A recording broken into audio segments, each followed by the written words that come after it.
Hello, everyone. Thank you for joining me. My name is Monica, and welcome to Module 2 of the Multimedia Caregiver Education Program for Fine Motor Skills. So, in our second module, we will be talking about crawling and vision and how it impacts child development and fine motor skills. Following each topic will be a few fun activity suggestions for your child's growth and learning.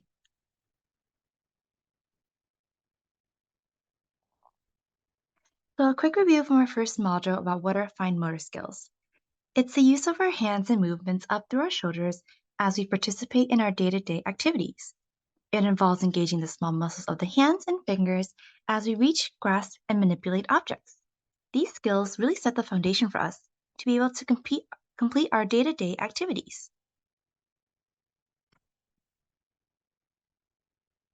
So our first topic will be crawling and how it impacts the child development and use of our hands.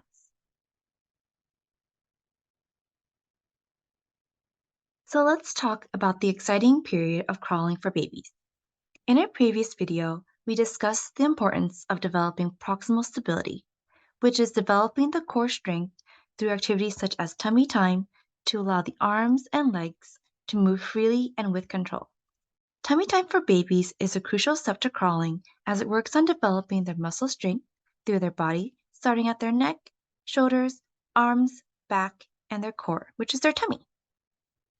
Babies are growing and learning at an incredible speed, and watching your baby learn to crawl and move on their own independently is such a memorable and exciting time. Crawling typically emerges around 7 to 9 months of age.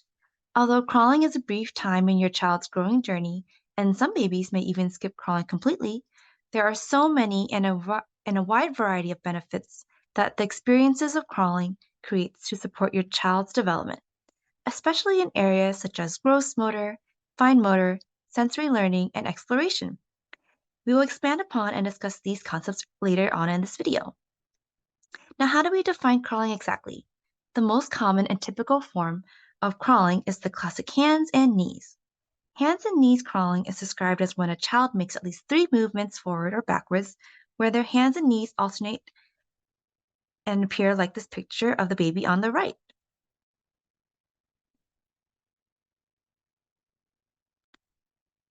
Now, each child's learning and environment is different. Development is also variable. Crawling is an early means of experimentation and exploration of new and coordinated movement patterns. Babies develop at varying rates, and you may see differing styles of crawling as they exercise different muscles of the body and improve and develop their motor skills. As mentioned in the previous slide, the classic hands and knees crawling is the most typical for developing babies, and this crawling pattern supports the equal distribution of weight and coordinated use and movements of the arms and legs, as one arm and the opposite knee move forward at the same time. The next one is bear crawls, which can be described as keeping the knees and elbows straight and extended as they walk on their hands and feet, appearing as if they were a bear. The next one is the belly or commando crawl, which is when they bend and prop on their elbows and rely on their upper arm strength to move their body forward, while dragging the belly and legs on the floor.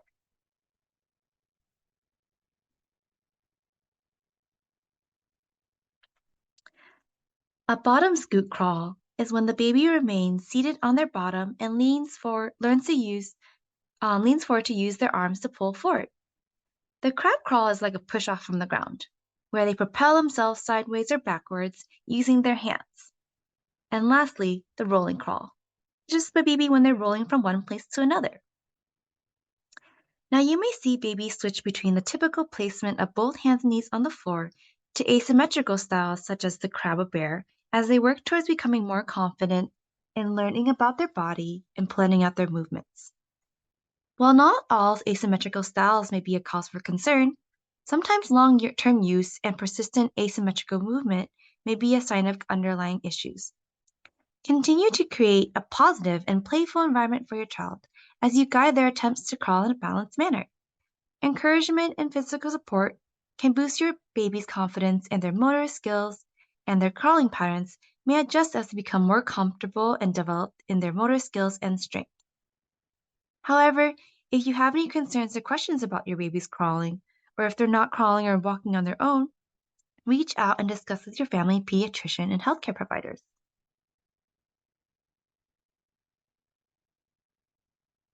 Now moving on to the benefits of crawling and why it's so important. We have divided them into easy to follow categories: gross motor, fine motor, and sensory. So, like with tummy time, crawling leads to increased proximal stability and distal mobility. Previously in Module 1, we had discussed this concept regarding tummy time.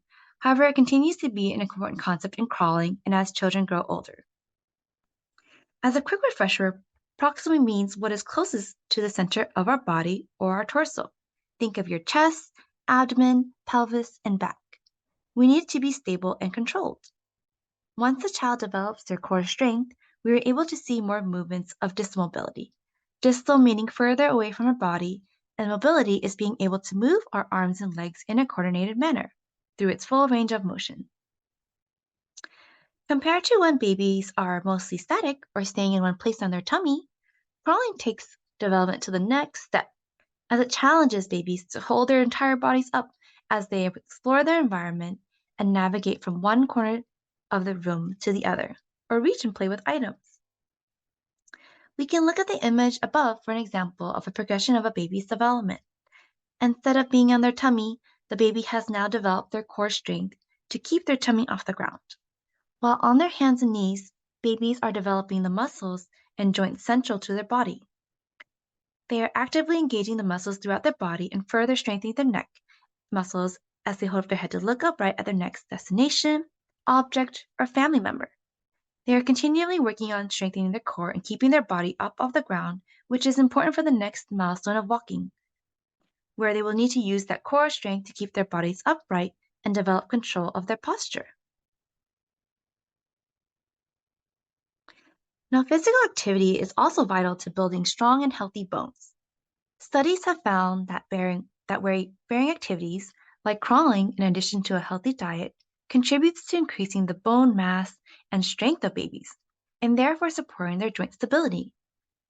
Similar to muscles, the more babies engage and work on their bones through physical activity, they become stronger. Now, what is meant by joint stability? Joints are where a bone comes into contact with another bone, and how the bones are shaped at each end at this meeting point helps us to control our movements with a proper and normal range. While crawling, babies will get benefits in strengthening the muscles and bones in the areas that bear the most weight. These areas are labeled here on the diagram on the left. Labeled here it is the elbow joint, shoulder joint, hip joint, and knee joint. Now I want you to think of a time where you may have done a push-up. Try and feel this weight yourself. If you are sitting at a table, you can place your hands on the table and lean forward. Where do you feel it the most? For me, as I go forward and place more weight, I feel it at my wrists, then my elbows, and lastly my shoulders where I've put all my weight onto. It may feel challenging, but physical activity is so vital to healthy development, and crawling is the perfect natural exercise for babies.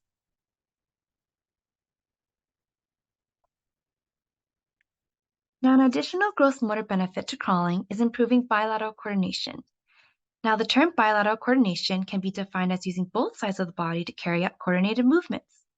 Crawling on the hands and knees really challenges this skill for babies because they must learn to balance and time alternating between the legs and arms to move and the others to stay still. Studies reveal that crawling is a rhythmic and very coordinated movement pattern that activates the brain system.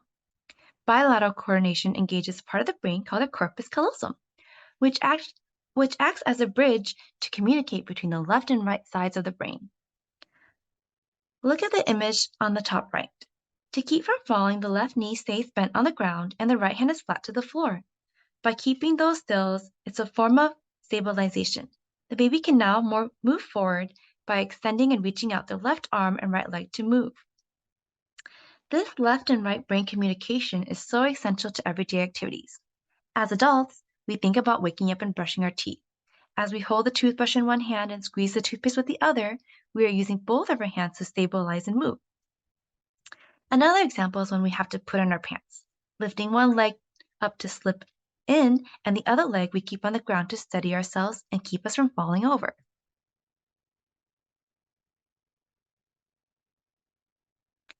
Now moving on to the fine motor aspect. Crawling contributes in many ways to how the functions and components of the hands develop. When we think about hand development for children, we think about the ability to use and grasp items like a spoon or crayon, the coordination of the fingers to pick up the smallest of items like Cheerios or a small block, and holding it within the hand. One of the ways crawling benefits fine motor and hand development is through strengthening and lengthening the muscles of the hands. The long finger flexors are a group of muscles that slowly elongate through crawling, and these muscles help to bend your fingers. When a baby is on their hands and knees, you may see them rock back and forth, and as they push forward to crawl, this weight bearing on their wrists stretches and elongates those long finger flexors and allows us to move through a full range of motion. When the wrist moves through its full range of motion and extends fully, it stimulates finger movements. A good way to think about this is trying out something similar yourself. Like this moving image on the right, rest your arm on the table. Let your fingers relax and do not try to straighten or bend your fingers. Now I want you to relax your fingers and move only your wrist. As your wrist bends backwards towards the outside of your body, those long flexor muscles you mentioned earlier will try to pull your fingers into a slight grasp. This is a natural process which helps the hands to hold objects.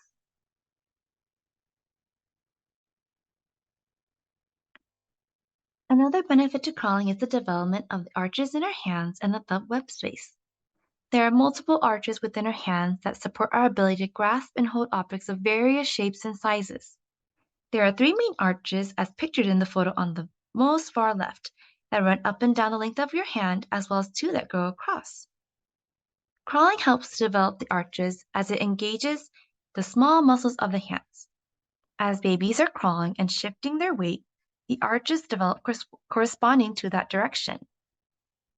So for instance, if a baby is rocking back and forth, it will develop the longitudinal arch of their hands that run from the bottom of the hand to the top. Whereas when babies shift their weight from side to side and alternate as they crawl forward, this develops the transverse arches that run across. As well as the arches, crawling helps to open up the web space and thumb movements. As children shift their weight while crawling, they also elongate and open that space between their thumb and index finger. This supports the hands by creating more room for objects during grasp. Take a look at the photo on the right. The far right. Here you see examples of varying web spaces from narrow, average to wide. Creating that wide web space will contribute to grasping, releasing, and manipulating items with more ease. Now, why is the development of the arches and web space so important? They work together to create stability, balance, and mobility throughout the hands, which is needed for skilled movements such as writing, being able to play catch and hold the ball, or being able to hold the bottle as you bring it up to drink water.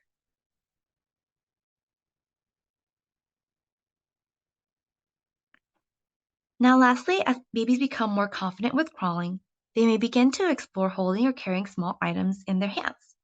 This helps infants to begin refining the ability to use their fingers with more skill and coordination. So to help us better understand what this separation means, let's look at the first image on the left. The side with our thumb, index, and middle finger can be considered what's called the skill side, whereas our pinky and ring finger is known as the stabilization side. For example, as a baby crawls with a toy rattle or small block in their hand, their thumb, index, and middle finger will wrap around the block and bring their ring and pinky into the palm to help steady and maintain their balance as they crawl.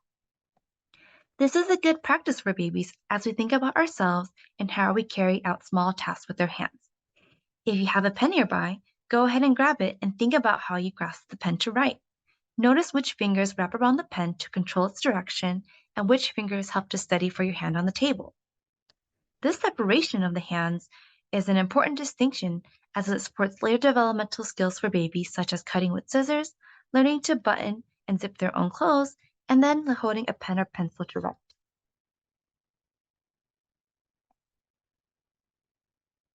Now we discuss some of the sensory benefits involved with crawling. Crawling promotes exposure and challenges babies to process the many different senses that is occurring within and around them. Babies have to take in all this sensory information and then coordinate it to develop awareness of where they are in their environment, what they are feeling, and how to plan their movements to get to where they want to be. Some of the senses involved with crawling are vision, which is what we see. Tactile or touch, simply being the things we feel. Proprioception, which is the body awareness or the sense that allows us to understand where we are in our surroundings. This could be the pressure felt at our joints and muscles. Think about the feeling when you get a big, tight hug. Vestibular is the ability to balance and move against gravity. This sense helps us to direct movements without falling. And auditory hearing, such as when a baby hears a toy rattle and moves in that direction. Crawling as an independent form of movement really provides so many new experiences for babies. They are receiving a lot of stimulation to their sensory system, and this practice supports the brain's ability to take in this information, process it, and direct the body to balance and move. Let's take a deeper look at exactly how these senses are positively impacted while crawling.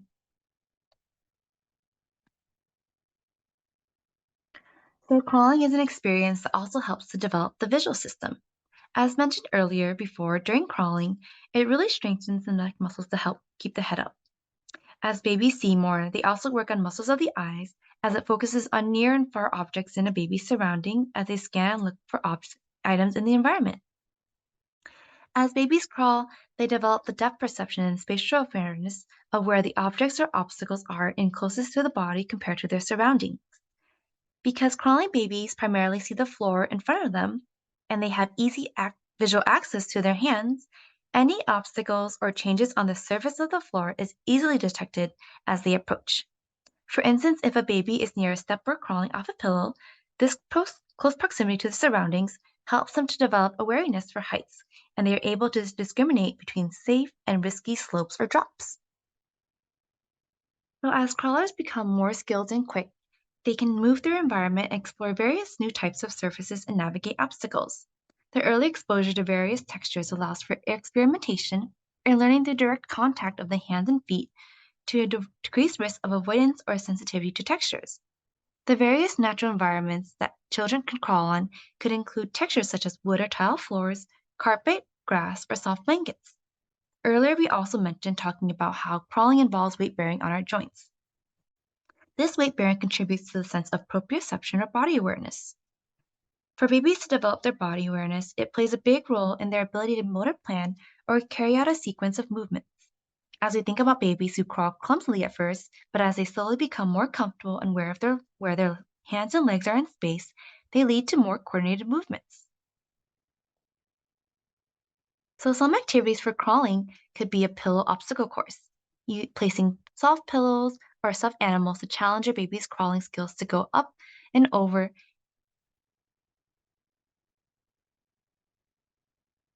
Another activity includes a cardboard play tunnel. Recycle some cardboard boxes and create a play tunnel for your baby to crawl through. You can even hang up some socks or colored scarves and poke it through the top to create a more exciting play experience for them. A third activity could be a shaker bottle, hear and find. Using a clear, empty plastic bottle, you can fill it up with fun items such as rice or beans and colored pom-poms to create a fun sound. You can roll it around and have your baby chase after the toy by crawling. Some activities for older kids can be yoga, more obstacle courses, animal walks, a scavenger hunt, relay races, or even building table and chair blanket forts for them to crawl under.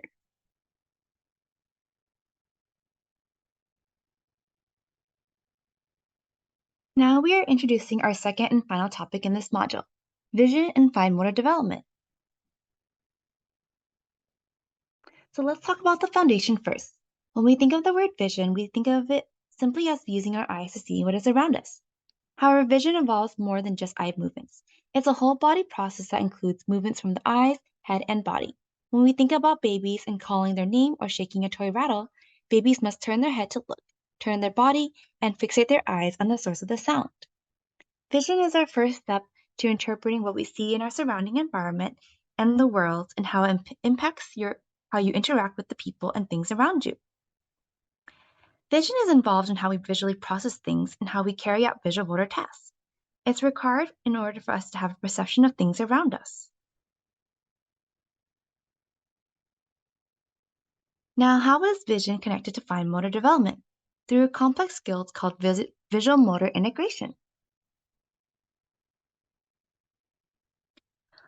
Visual motor integration is the ability to perceive visual input, process the information, and coordinate a motor response.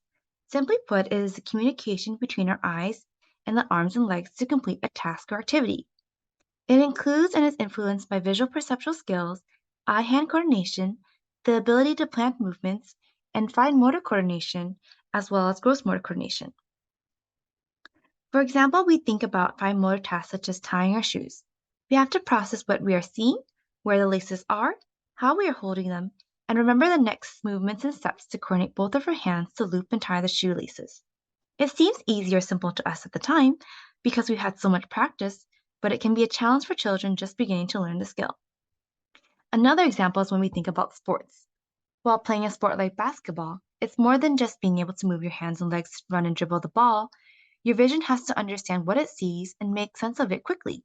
The eyes are challenged to be able to focus on the form of the orange colored ball in a fast and busy moving crowd of players.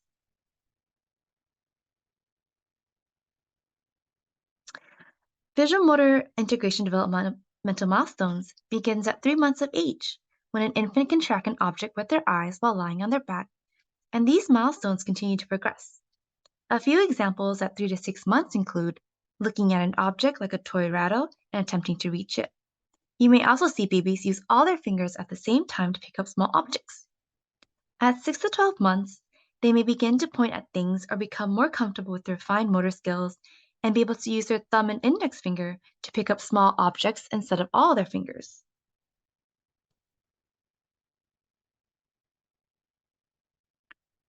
From 12 to 18 months, you may see a child hold a crayon and make scribbles.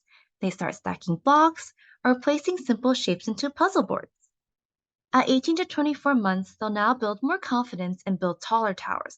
They push and pull things out, and can start to imitate lines with crayons.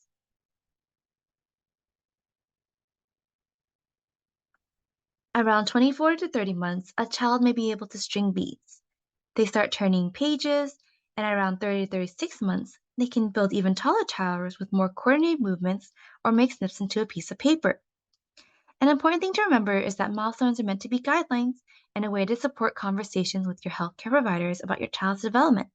Every child is on their own journey and is developing at his or her own pace. Reach out to your provider if you have any concerns.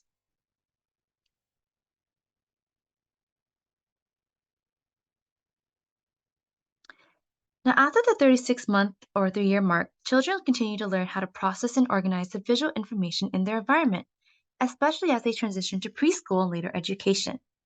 Now, I want you to think of visual motor integration as the ability of our eyes and bodies to move together, but also our vision being able to understand what it is seeing.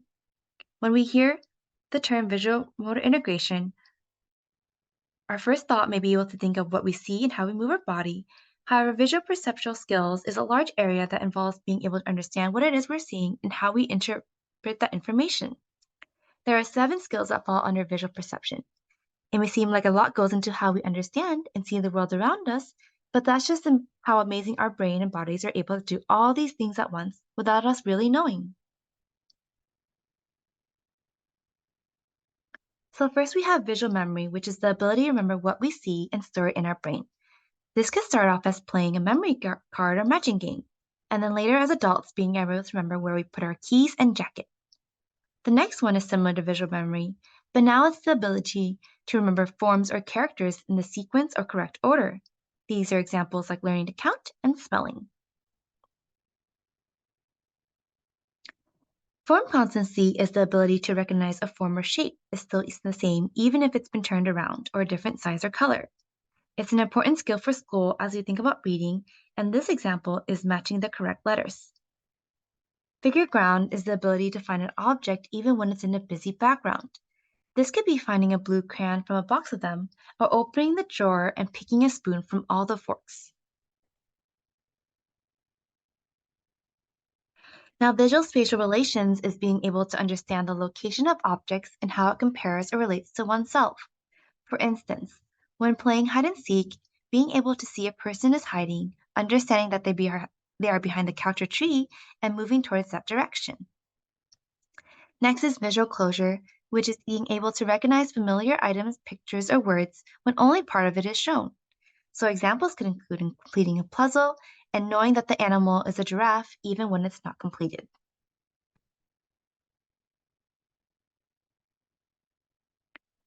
Now, visual discrimination is the last one, which is the ability to see similarities or differences based on its color, size, or shape. This is important for things like picking out your clothes or sorting spare change.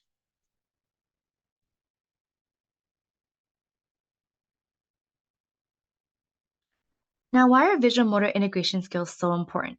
We discussed earlier that it involves eye-hand coordination and visual perceptual skills.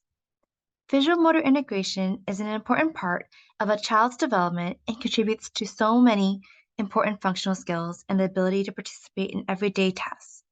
Self care is a task children and as adults we participate in every day, such as tying our shoes, buttoning our shirts, brushing our teeth, or eating with spoons and forks. An example of how a child will need these visual motor skills is how they coordinate both sides of their bodies. With their vision, they see where the button is and where they must process and problem solve where to place their left and right hand. They then need to remember and plan how to sequence the movements of their fingers to push the button through, and the next step of pulling the sweater over the button to keep it snug and in place. Seems simple and easy, but involves a lot of skills at once. With regards to academic performance, studies have found that young children spend approximately 27% to 66% of the school day in fine motor skill based activities, such as tracing, drawing, stringing beads, cutting, and manipulating small objects. These all involve our ability to visually see what the task is, process and understand what is occurring, and then the bilateral and eye hand coordination to carry out these motor movements as it prepares young children for school readiness. Well, then let's talk about visual motor integration and how it applies to handwriting, fine motor skills, and academic performance. Research states that visual motor integration skills are closely connected to math, reading, and writing achievement. For instance, when we think about handwriting and our own timeline of how we typically learn, in young children, they begin learning to perceive the shape of letters in school and numbers, and think about the amount of time it takes to practice tracing letters, copying them, and then practicing writing on their own and eventually forming words and how to write their own name.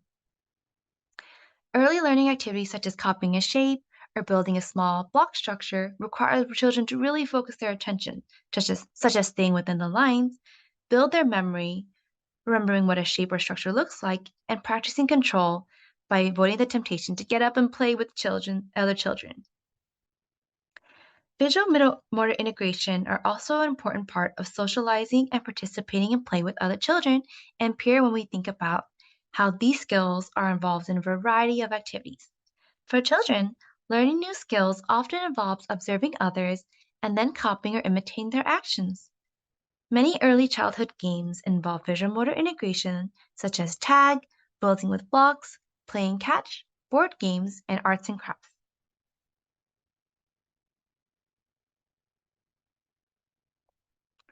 So some fun visual motor activities include a poke and find cup. So using a foam cup, you can create holes and highlight them with different colored crayons or markers. Using pom-poms, you can poke it through the hole and allow your child to work on their bilateral coordination and visual motor skills. A next activity is creating your own pipe cleaner rings. You can cut these pipe cleaners into small lengths, twist them, and create circles, where you can string them onto pipe cleaners, pretend play as accessory for toys, or play together with your child by placing it on your fingers or theirs, and having them taking it on and off.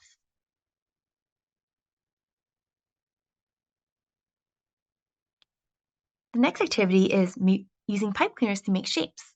It's a fun way to support visual motor integration skills. You can grab some post-its or cut some papers into squares, draw shapes that can be made with pipe cleaners such as a triangle, heart, or square, and gather the pipe cleaners to allow your child to problem solve and get creative to bend and shape the pipe cleaners to match the images on the paper.